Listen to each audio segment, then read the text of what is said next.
Hello class, this is Emergency Care and Transportation of the Sick and Injured. This is Chapter 11, Principles of Pharmacology.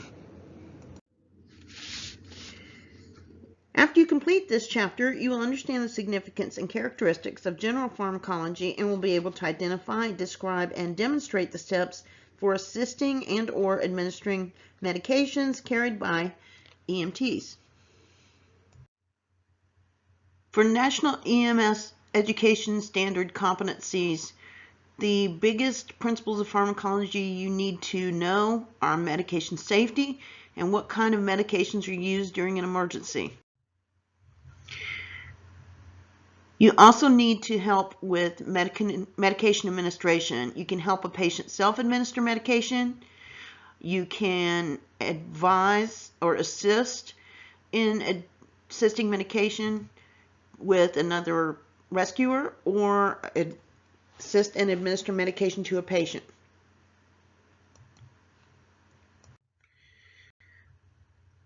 We're going to be reviewing the names, effects, actions, and indications and contraindications of different medicines and when to use them, when not to use them, and which ones to use, etc. Now, we're also going to be talking about complications, routes of administration, side effects, interactions with drugs they may already have on board or with some you've already administered, and dosages for medications administered.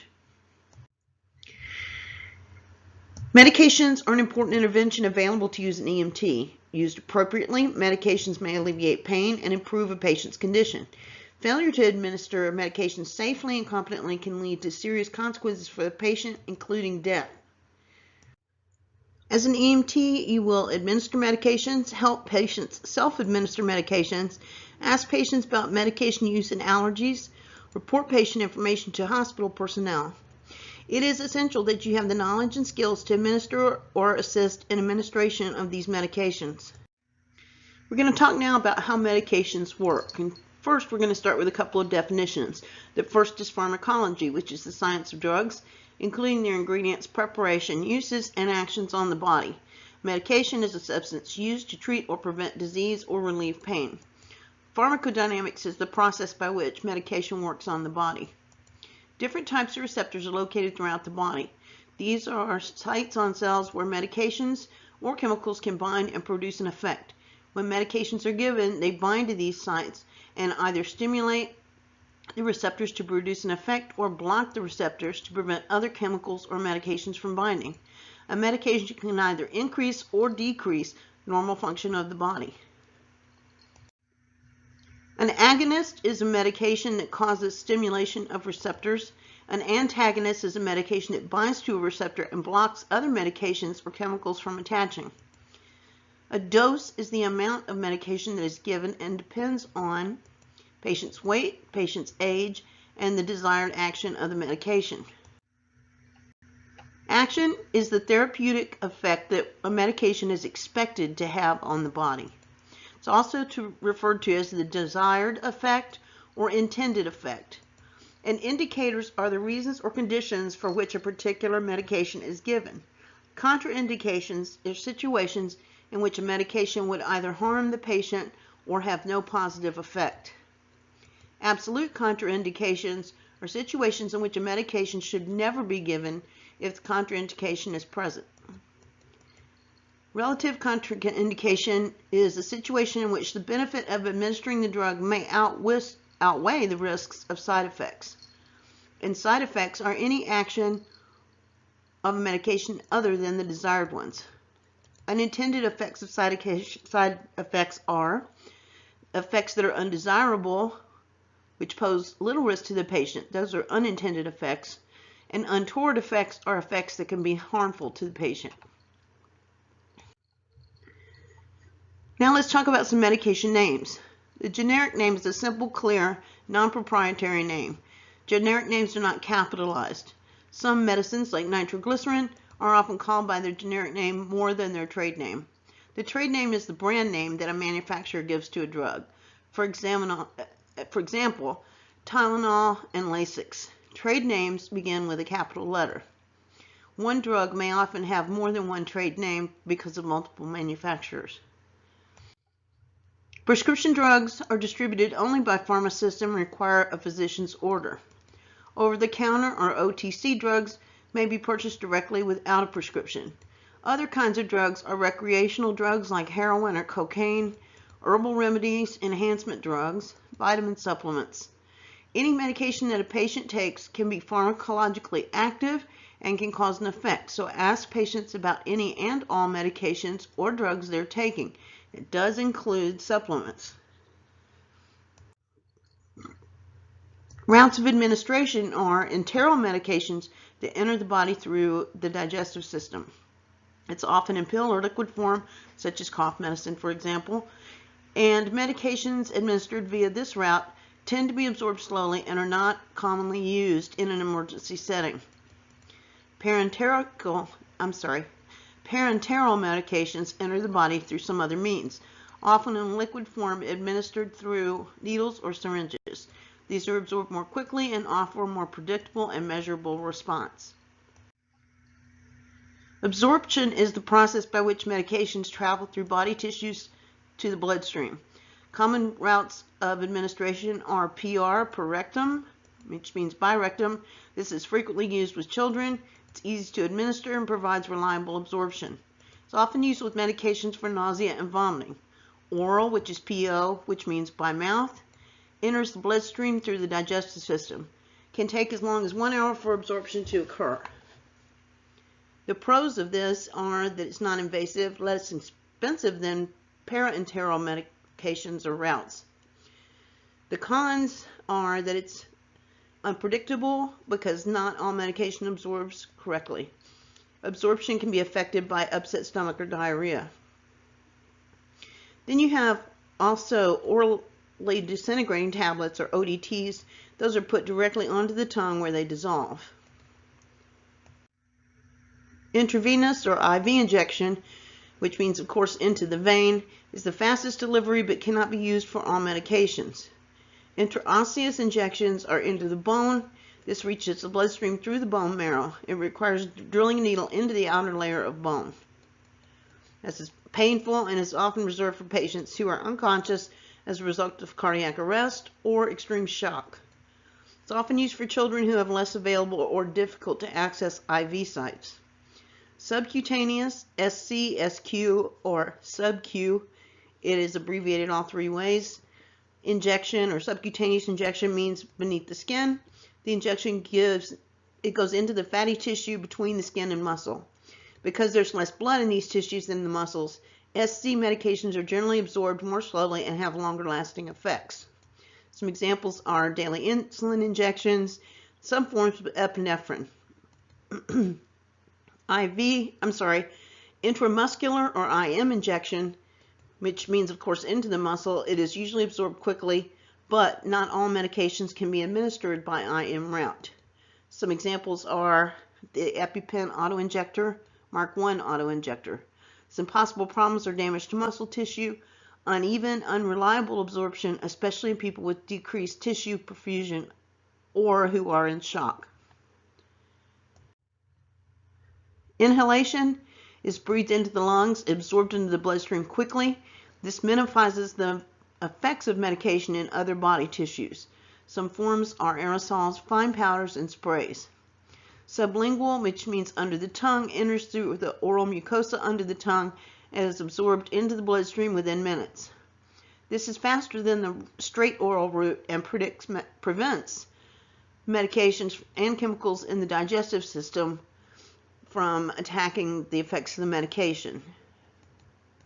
Some examples are like nitroglycerin tablets.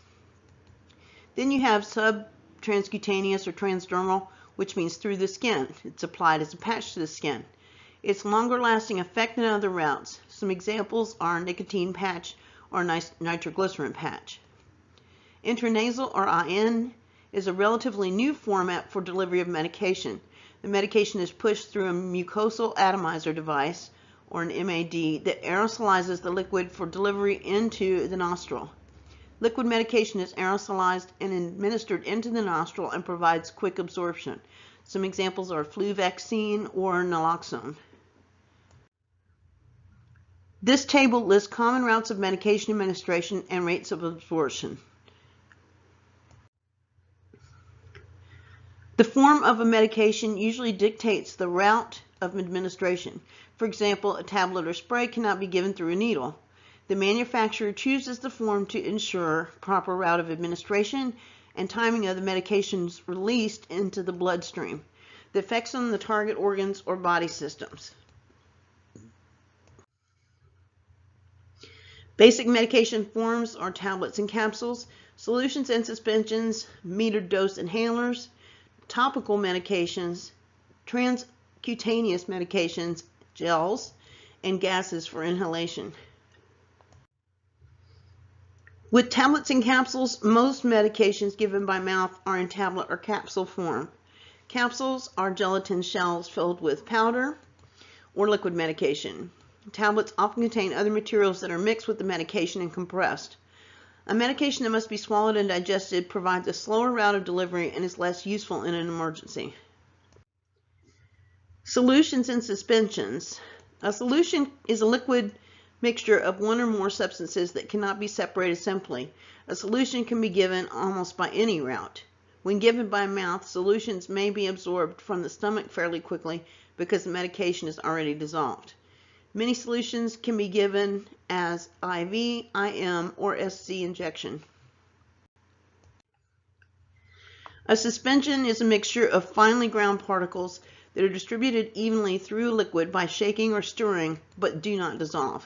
Suspensions separate if they stand or are filtered. It is important to shake or swirl a suspension before its administration.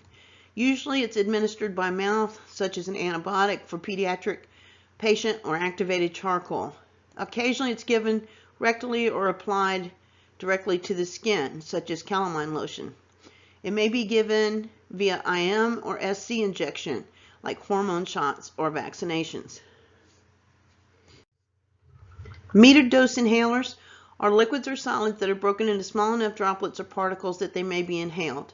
A spray canister directs such substances through the mouth and into the lungs and delivers the same amount of medication each time it's used. It's often used for respiratory illnesses such as asthma or emphysema. Topical medications include lotions, creams, and ointments, and these are applied to the skin surface and affect only that area. Lotions contain the most water and are absorbed rapidly. Ointments contain the least water and absorb slowly. Some examples are lotion would be calamine lotion, whereas an ointment would be a neosporin ointment. Transcutaneous medications are designed to be absorbed through the skin transcutaneously, also referred to as a transdermal medication. Unlike topical medications, which affect only the intended site, many transdermal medications have systemic or whole body effects. One example is nitroglycerin paste or an adhesive patch of nitroglycerin, nicotine, some pain medications, and some contraceptives. If you touch the medication with your skin, you will absorb it just like the patient. Gels are semi-liquids. These are administered in capsules or through plastic tubes. They usually have the consistency of pastes or creams but are transparent. One example is oral glucose for a patient with diabetes. Gases for inhalation are neither liquid or solid and are usually delivered through a non-rebreathing mask or nasal cannula. They're most often given in an operating room. The most common medication in gas form used outside the operating room is oxygen. Some general steps in administering medication. Medication should be administered only under authorization of online or offline medical direction. Medical control may inform you to administer medications offline or indirectly via protocols and standing orders. Online via telephone or radio. So follow the 6 rights. We'll cover those. Medication errors almost always result from failure to follow those 6 steps. So these are the 6 rights. 1, it's the right patient. Ensure the patient needs medication and is the person who receives the medication. 2 is the right medication. You verify the proper medication and prescription. 3 is the right dose. Verify the form and dose of medication. 4 is the right route. Verify the route of the medication. And the right time is number 5. Check the expiration date and condition of the medication. And 6 is right documentation. Document your actions and the patient's response. Medication administration and the EMT. Your unit may carry oxygen, oral glucose, activated charcoal, aspirin, and epinephrine. You may give these medications only according to standing orders in a protocol or a direct order. Over the years, EMTs have been allowed increasing responsibility to work with medications. Many departments have strict guidelines on when an EMT is allowed to administer a medication. The circumstances are peer-assisted administration. In other words, you administer a medication to yourself or your partner. Or B, you were exposed to a toxic agent. Typically, an auto-injector form. Patient-assisted administration is where you assist the patient with administering his or her own medication. Example would be nitroglycerin, EpiPen, auto-injectors, or MDI bronchodilators. EMT-administered administrations are EMT directly administers the medication to the patient. The patient may be severely confused or unable to understand the need for the medication. Some examples would be oxygen, oral glucose, activated charcoal, nitroglycerin, or aspirin. The medication itself does not necessarily dictate whether you'll be assisting with its administration or actually administering the drug. Medical controls, state guidelines, and local protocols determine which medications an EMT in your system may administer. Refer to your local standards to obtain a listing of how and when EMTs can administer medication. Medications used by EMTs. The state department and medical director will define which medications are carried in your ambulance. The 2009 National EMS Standards recognize that some regions of the country may need EMTs involved in the administering of additional medications aside from oxygen, glucose, charcoal, aspirin, and epinephrine. Some examples would be acetaminophen, ibuprofen, or diphenhydramine. With oral medications, the considerations are the advantages, ease of access, and comfort level. Disadvantages are that the digestive tract can be readily affected by food stress and illness, and the spread of movement of food through the tract dramatically changes the speed of absorption. Follow these steps to perform oral medication administration. First, take standard precautions, confirm the medication is not expired, and obtain medical direction per local protocol. Confirm that the patient has a patent airway and is able to swallow, and then instruct the patient to swallow or chew the medication, and then monitor the patient's condition and document. With activated charcoal, many poisonings involve overdoses taken by mouth. Activated charcoal reduces the amount of medication being absorbed in the body by binding the drug to its surface absorption. Activated charcoal is ground into a very fine powder to provide the greatest surface area for binding. If allowed by local protocol, you will carry a container with premixed suspension of activated charcoal and powder and water. Activated charcoal is frequently suspended with sorbitol, which is a sugar, and has a laxative effect that causes medications in the charcoal to move quickly through the digestive system. It's administered by mouth and may be unappealing to patients, so use a covered container and ask the patient to drink the fluid through a straw. It may stain, so use protective clothing over your uniform and protect the patient's clothing. And this should not be given to patients who have an altered level of consciousness or a risk of aspiration. Also, patients who have ingested an acid, alkali, or petroleum product. Oral glucose. Glucose is a sugar that cells use for energy. It is necessary for brain cell survival. With hypoglycemia, this is defined as an extremely low blood glucose and can be caused by an excess of insulin. Oral glucose can counteract the effects of hypoglycemia. An EMT can give glucose only by mouth. It's available as a gel designed to be spread on the mucous membranes between the cheek and gum. It's not as quick as injections for hospital personnel, EMTs, and paramedics that they use. And what is also available are glucose tablets. Never administer oral medications to an unconscious patient or a patient who is unable to swallow so that you can protect the airway. Aspirin. The purposes of aspirin are that it is an antipyretic, which reduces fever, analgesic, which reduces pain, and an anti-inflammatory, which reduces inflammation.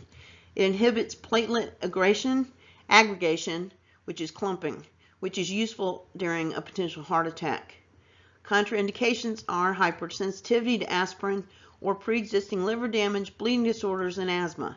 It should never be given to children because of the possibility of Rye syndrome. Sublingual medications. Considerations for use of sublinguals are that the advantages are that it's easy to take or easy to talk with awake and alert patients and advise them to place a pill under their tongue. The head and face receive large amounts of blood flow, so absorption rates are relatively quick. Disadvantages are that any medication placed in the mouth requires constant evaluation of the airway, and you must also be alert to any signs of choking on the pill, and it should not be used if the patient is uncooperative or unconscious. Nitroglycerin. Many cardiac patients carry fast-acting nitroglycerin to relieve angina or angina pain. Nitroglycerin increases blood flow by relieving the spasms and causing arteries to dilate by relaxing the muscles of the coronary arteries and veins. It also relaxes veins throughout the body so that less blood is returned to the heart, which decreases workload and blood pressure. Before administration, check blood pressure before you administer any nitroglycerin. If the systolic blood pressure is less than 100 milligrams of mercury, nitroglycerin will have a harmful effect. Even a patient who has adequate blood pressure should sit or lie down with the head elevated before taking this medication in case there is fainting or syncope. If a significant drop in blood pressure occurs and the patient feels dizzy or sick, lay the patient down. Obtain orders or follow your local protocol to administer nitroglycerin. If nitroglycerin no longer brings relief to a person for whom it has previously worked, the person may be experiencing an MI instead of an angina attack. Ask how much nitroglycerin the patient needed in the past to relieve pain and how much was taken this time, and report this information to medical control. You can have nitroglycerin can have potentially fatal interactions with erectile dysfunction or ED medications taken within the past 24 hours, such as Viagra, Cialis, and Levitra. Drugs for erectile dysfunction may be used by both men and women. The effects are it relaxes the muscular walls of coronary arteries and veins and results in less blood returning to the heart, decreases blood pressure, relaxes arteries throughout the body, and often causes a mild headache and or burning under the tongue after administration. Administration by tablet. This is usually a sublingual medication. Place the tablet under the tongue where it dissolves. The patient should experience a slight tingling or burning sensation. If not, the medication may have lost its potency because of aging or improper storage. Be sure to check the expiration date on the bottle. Nitroglycerin should be stored in its original glass container with the cap screwed on tightly. What looks like cotton in the container is actually rayon. Real cotton in the container can absorb nitroglycerin, reducing its potency.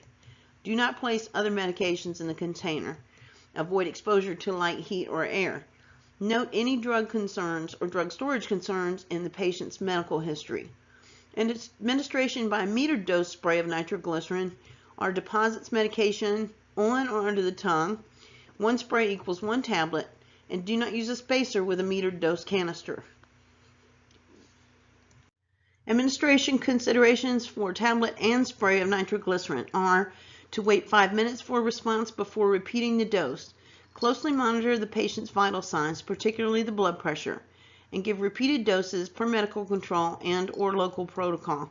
Always wear gloves because the medication can be absorbed through your skin.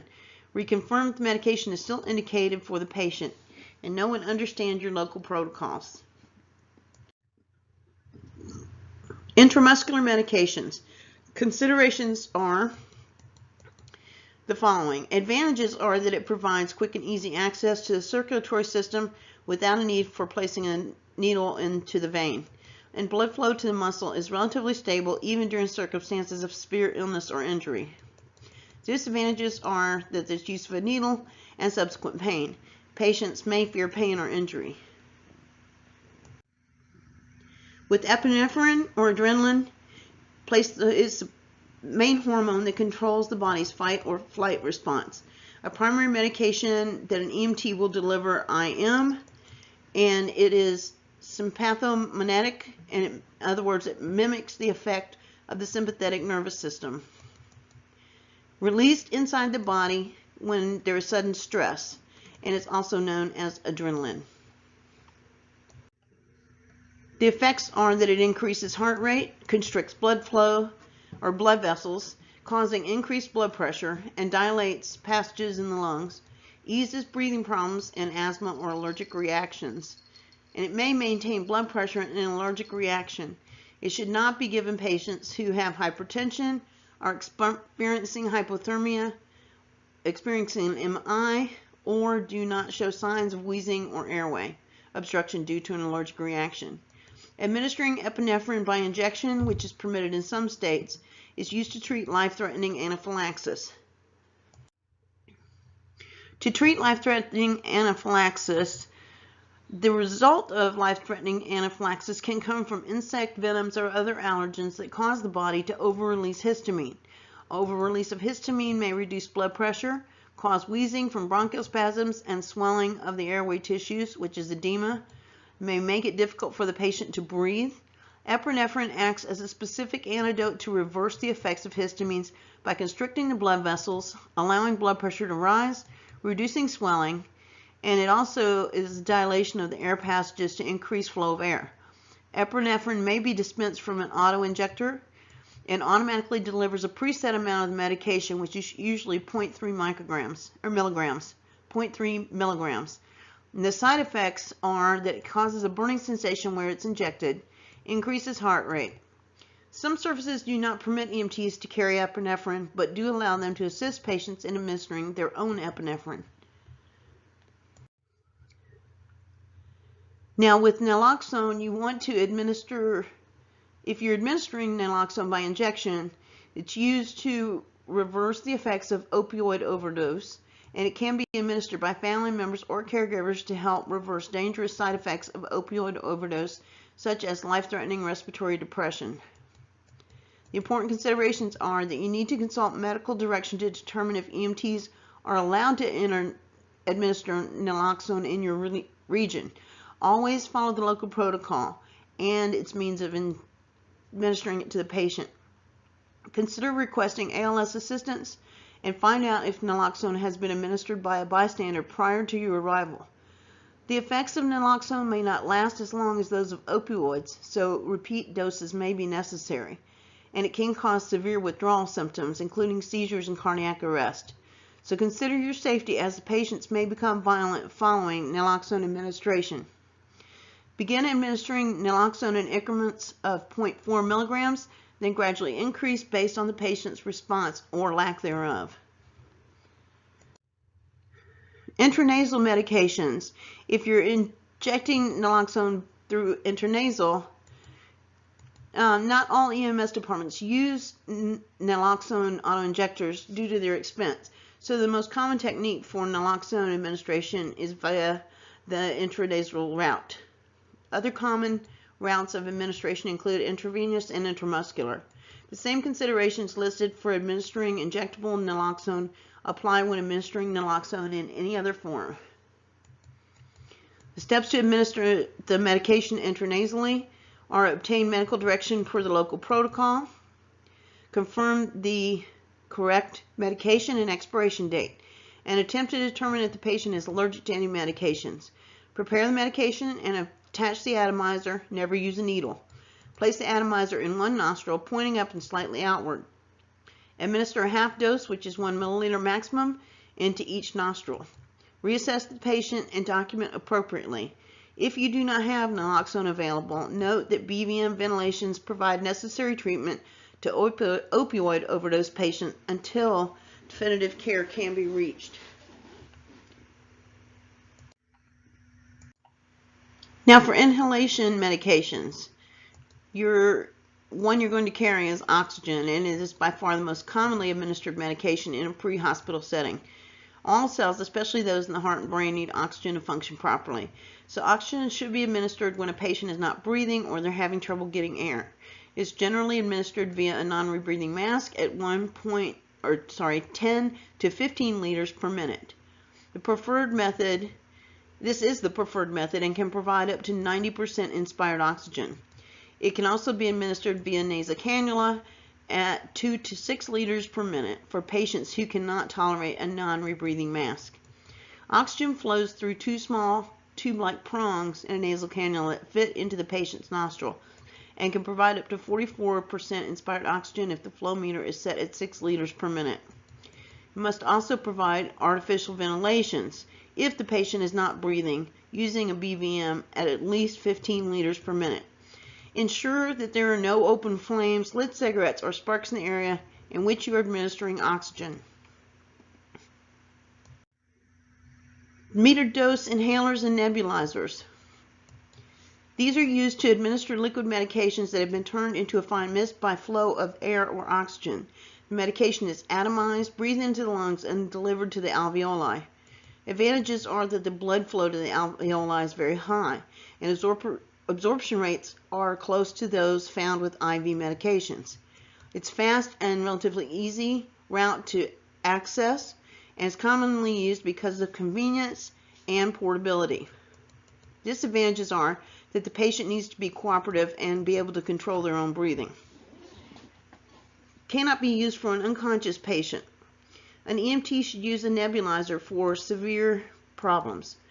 Medication administered using an MDI or small volume nebulizer can also be done, and these are used for respiratory conditions that are not severe enough to require epinephrine. Some chemical cousins of epinephrine are more narrowly focused on the lungs.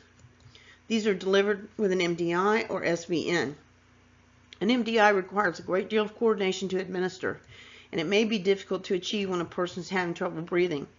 Patients must aim properly and spray just enough as they start to inhale, or spray just as they start to inhale. Use spacer adapters to avoid spray misdirection. A spacer fits over the inhaler like a sleeve and has an opening for the inhaler at one end and a mouthpiece on the other end. The patient sprays the prescribed dose into the chamber and then breathes in and out of the mouthpiece until the mist is completely inhaled.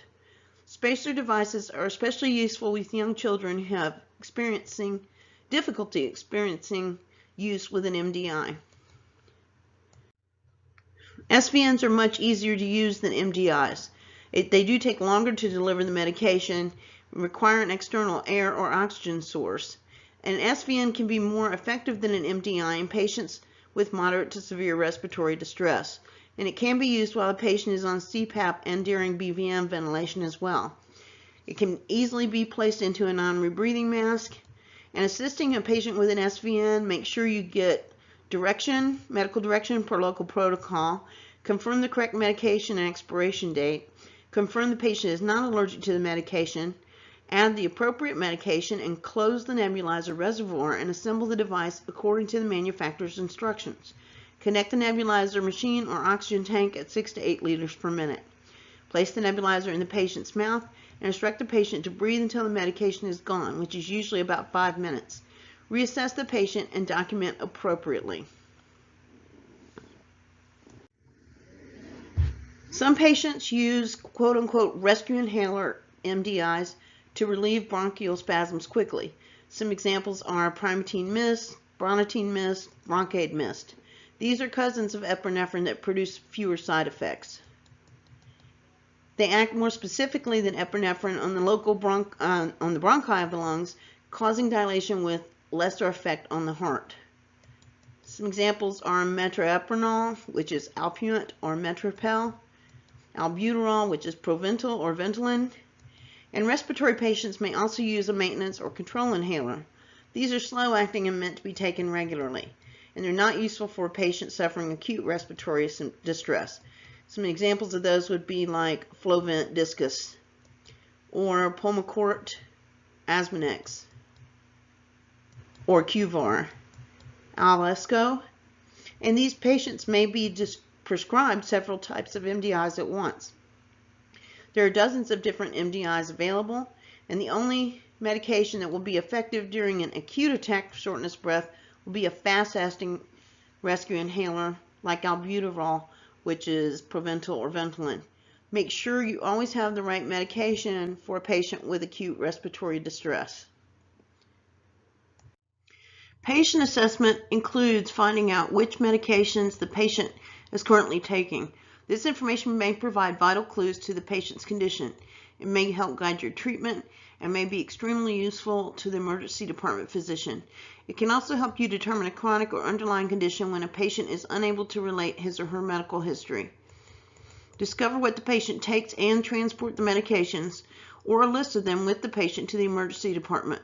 Ask about the use of any non-prescription drugs like over-the-counter, herbal supplements, or illegal drugs. A medication error is an inappropriate use of a medication that could lead to patient harm. This could include incorrect communication of a dose or administration of an incorrect dose. Rules-based error is an administration of a medication that is outside one's scope of practice. Knowledge-based error is choosing the wrong medication to administer. Skills-based error is using an incorrect equipment or incorrect procedure for administering a medication. If the circumstances of medication errors are understood, it may be possible to minimize them. Ensure that the environment does not contribute to errors. So make sure you have sufficient lighting, organize equipment well, limit distractions as much as possible, and consider using a cheat sheet to help yourself remember all crucial steps to medication administration. Always stop to ask yourself, why am I doing this? If a medication error does take place, rapidly provide appropriate patient care that is required. Notify medical control as quickly as possible. Follow your local protocols, and then document the incident thoroughly, accurately, and honestly. Talk with your partner, supervisor, or medical director. This provides opportunities to learn and identify areas to target during quality improvement. Okay, class, let's go over the review questions for pharmacology. So the first question is, pharmacology is defined as A, the study of cells and tissues, B, the study of drugs and medications, C, the effects of medications in the lungs, and D, the distribution of drugs to the body's tissues. This one should be pretty easy. And it is, of course, B. Pharmacology is the field of science that deals with the study of drugs and medication. A is incorrect because study of cells and tissues is physiology, and that's a branch of biology. B, of course, is the correct answer. C is incorrect because the effects of medication in the lungs is pharmacodynamics, which is a different word altogether, and that is the processes of the body's response to medications. And D, distribution of drugs to the body's tissue, that's incorrect because that is another definition, that is pharmacokinetics, which is the study of medication distribution within the body. Number 2, which of the following statements regarding medications is false? A, many medications are known by different names. B, some medications affect more than one body system. C, over-the-counter drugs must be prescribed by a physician. Or D, EMTs should ask about any herbal remedies or vitamins that the patient may be taking. This one should be a no-brainer. Okay? And the answer is, of course, C. Over-the-counter drugs mean just that. They're over-the-counter, like Tylenol and Motrin, and do not require a physician prescription. They can be purchased at a supermarket or drugstore, and most medications have a generic name and a trade name. Like acetaminophen is the generic name for Tylenol, and ibuprofen is the generic name for Motrin. Because all these other statements are true, and we covered the one that's false, I'm not going to review the ones that were incorrect. A and C and B and D. So all of them are correct except for C. And you can see right here, over-the-counter drugs must be prescribed by a physician. That is definitely false. Question 3, which of the following routes of medication administration has the fastest effect? oral, intravenous, subcutaneous, or intramuscular. This one should be pretty easy also. And it is, of course, IV. Because it is administration directly into a vein, a drug given intravenously enters the body quickly. The intravenous route is the fastest acting of all routes of medication administration. So let's look at the other answers. A, oral.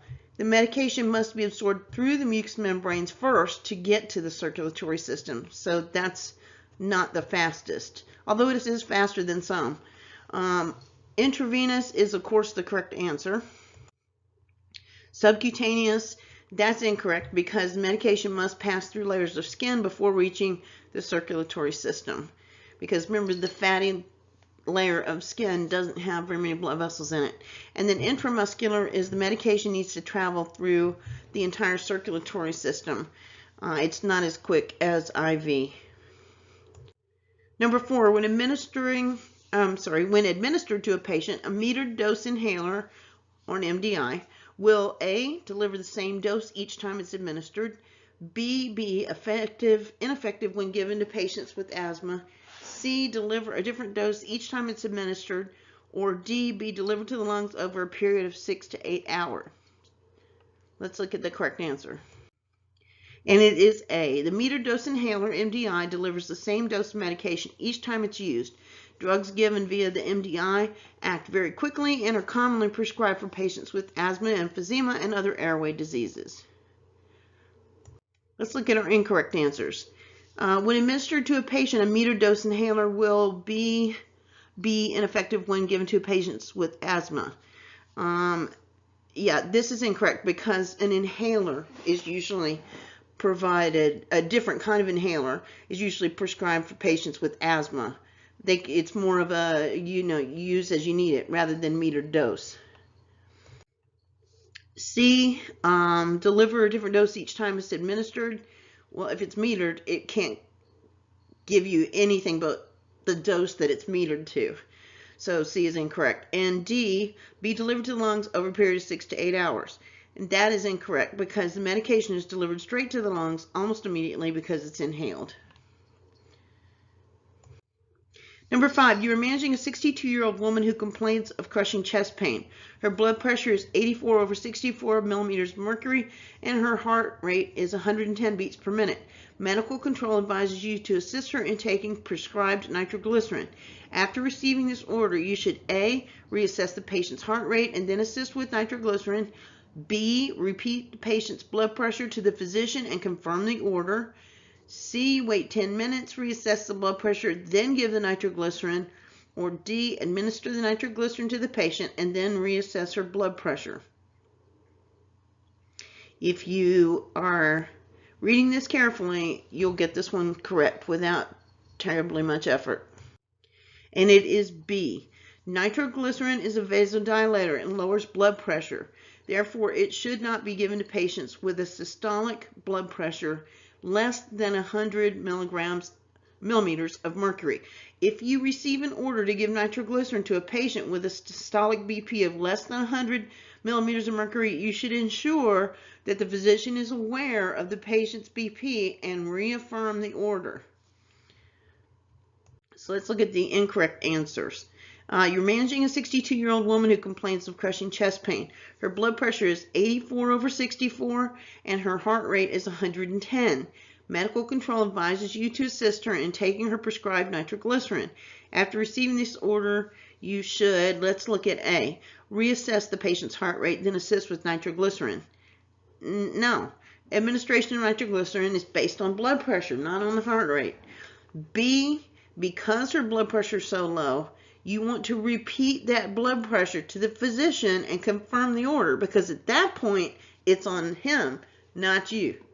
This is why we have medical control and why you need to make sure you know how to access it live in a situation like this, because he might not have heard you right. So that's B is the correct answer. C, wait 10 minutes, reassess the blood pressure and give nitroglycerin.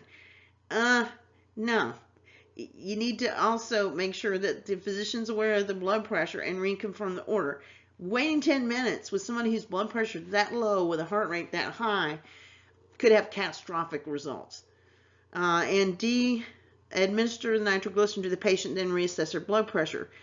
Nitroglycerin is a vasodilator. Her blood pressure is 84/64, which is already really low. So this medication should not be given to patients with a systolic blood pressure of less than 100 millimeters of mercury. Okay, and in this case, her systolic is only 84.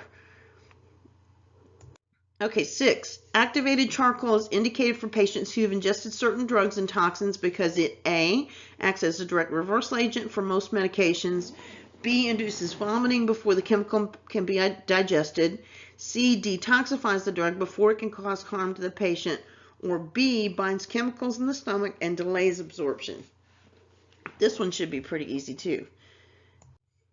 And it is, of course, D. Activated charcoal is an adsorbent. That is, it binds to harmful chemicals that have been ingested. This binding effect delays digestion and absorption of the chemical by the body. So let's look at the incorrect answers. A, activated charcoal acts as a direct reversal agent for medications. It's not a reverse agent. It binds with other chemicals.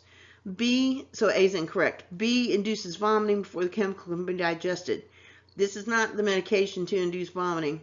And depending on what they took, vomiting could have catastrophic results, and charcoal can mitigate that. No, B is incorrect.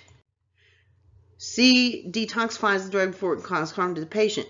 Well, it doesn't really detoxify it, it simply binds it up, delays absorption into the body. So it doesn't negate the presence of the chemical, it just absorbs it and prevents it from getting into the digestive system.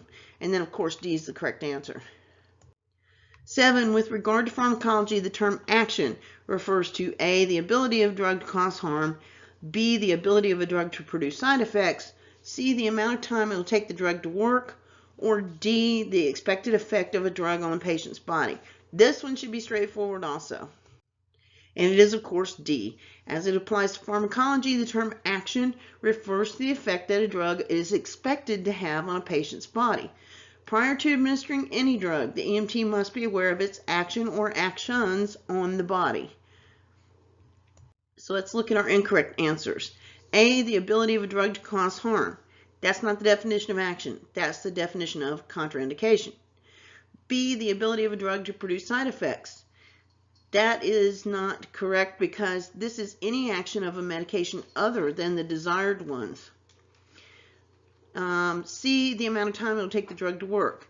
That's the onset of action. In other words, it takes 35, 45 minutes before it actually starts to have an effect on the entire organism or the entire body. And then, of course, D is the correct answer. Action is the expected effect of a drug on the patient's body. 8. Which of the following patients is the best candidate for oral glucose? A, a conscious patient who's showing signs of hypoglycemia. B, unconscious diabetic patient with documented low blood sugar. C, conscious diabetic patient suspected of being hyperglycemic. Read your words carefully here. And D, semi-conscious patient with signs and symptoms of low blood sugar. And it is, of course, A. Oral glucose is only given to someone who's awake, cooperative, with an open patent airway. So it's given to diabetic patients with suspected or documented hypoglycemia or low blood sugar. It should not be given to unconscious patients or those who are otherwise unable to swallow it because it may be aspirated into the lungs. So our incorrect answers, A is of course correct. B, unconscious diabetic with documented low blood sugar. No, because oral glucose shouldn't be given to someone who's unconscious. C, conscious diabetic patient suspected of being hyperglycemic. Hyper means too much sugar, so if you give them glucose, you're just going to give them even higher blood sugar. So that's why you have to measure their blood sugar. So yeah, that would be incorrect. D, semi-conscious patient with signs and symptoms of low blood sugar. Again, if they're semi-conscious, they may become unconscious. And if they're semi-conscious, even, they may not be really aware of what's going on. So they could aspirate it into their lungs. 9. Epinephrine is given to patients with anaphylactic shock because of its effects of A, bronchodilation and vasodilation, B, bronchodilation and vasoconstriction, C, vasodilation and bronchoconstriction, or D, bronchoconstriction and vasoconstriction. Remember what epinephrine does, and then look at these options and read it carefully, and I'm sure you'll get it right. It is B. The two major complications with anaphylactic shock are bronchoconstriction, which impairs air movement in and out of the lungs, and vasodilation, which causes a drop in blood pressure. So the epinephrine reverses these processes by causing bronchodilation and vasoconstriction, stabilizing the patient and improving breathing and increasing blood pressure respectively. So the first thing that's going to happen is open up the airways and then cause vasoconstriction. So our incorrect answers: A, I'll reread the question. Epinephrine is given to patients with anaphylactic shock because of its effects of A, bronchodilation and vasodilation. That's not correct. Epinephrine dilates the bronchi but constricts the circulatory system. B is, of course, the correct answer. C, vasodilation and bronchoconstriction. Again, epinephrine constricts the circulatory system and dilates the bronchi. And so that's incorrect. And D, bronchoconstriction and vasoconstriction. That's not correct because epinephrine dilates the bronchi and constricts the circulatory system. Number 10, the process by which medications travel through body tissues until they reach the bloodstream is called A, adsorption, B, onset of action, C, absorption, or D, transformation. And it is C. The process by which medications travel through body tissues until they reach the bloodstream is called absorption. Adsorption, adsorption, refers to the binding of one chemical to another. Activated charcoal delays absorption of certain chemicals into the bloodstream because it adsorbs or binds to them in the stomach. One of those difficulties of the English language. So make sure you're reading your words carefully and saying them correctly when speaking in proper terminology to your coworkers and or other personnel and hospital personnel. So let's look at the incorrect answers. The process by which medications travel through body tissues until they reach the bloodstream is called A, adsorption. And that's incorrect because in adsorption, particles bind to a surface, like a chemical in the stomach binding to activated charcoal.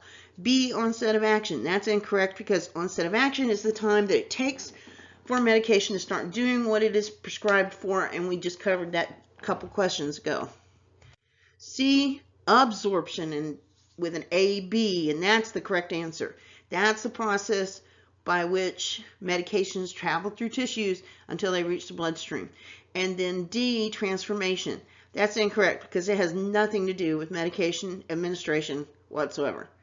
So class, thank you for your time and attention. Please make sure that you, when documenting anything with medication, that you follow the 6 steps. Take all the appropriate care to have things documented thoroughly. Make sure you aren't exercising outside of the limits of your license, and make sure that you are writing clear and precise using clear and precise technical language when speaking with medical director, maybe in the field, or with other rescuers, etc. Thank you for your attention, and we'll see you in the next class.